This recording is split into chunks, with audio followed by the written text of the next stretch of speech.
Thank you for your submission. Yes, the gluteus maximus is the easiest of the muscles. I don't think anyone has ever gotten that one wrong. The rectus femoris, yeah, is boring.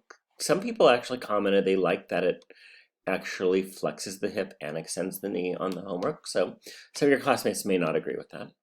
The previous group agreed with you on the Sartorius, though.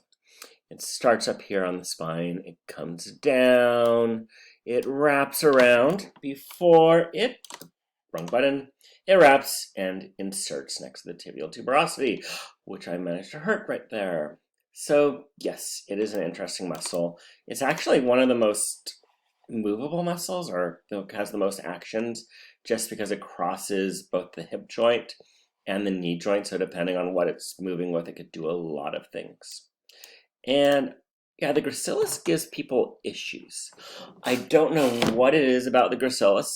Some students confuse it with the Sartorius. Some people confuse it with the semimembranosus. Some people confuse it with the magnus and the